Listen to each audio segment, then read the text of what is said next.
Now example 4, given r of x equals the square root of negative x plus 4.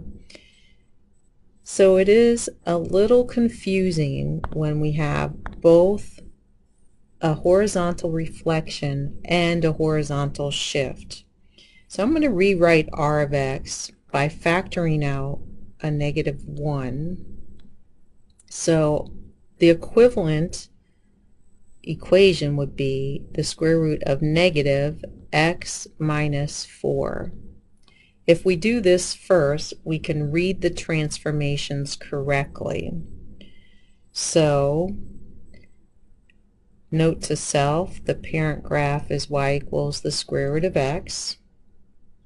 So we have a horizontal reflection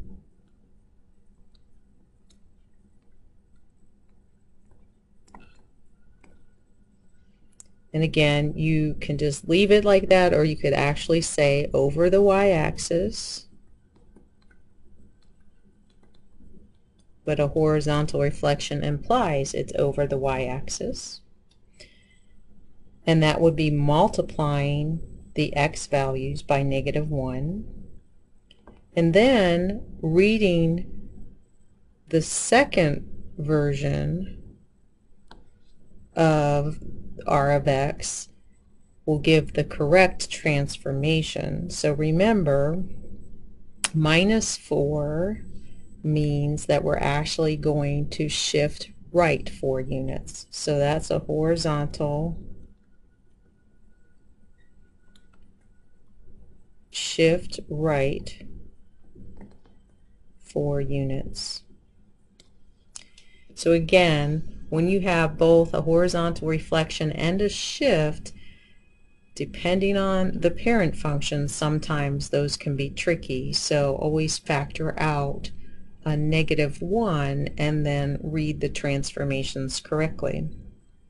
So as I said, the parent graph is y equals the square root of x. So we're going to take those anchor points, those 3 key points, and transform them.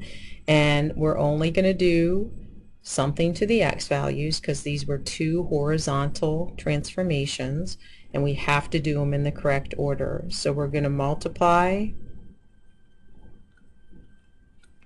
x values by negative 1, then add 4.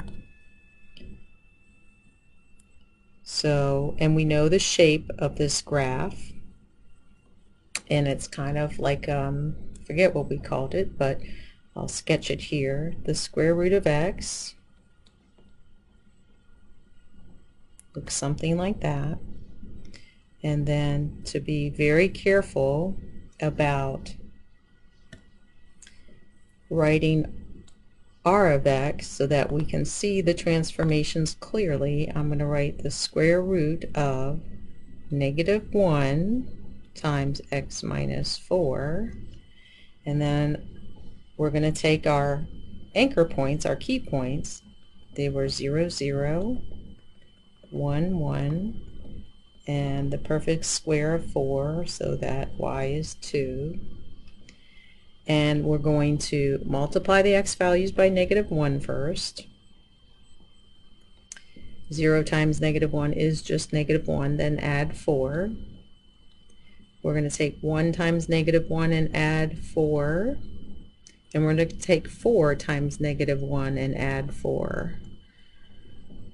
And then we don't do anything to the y values because there was no vertical transformations.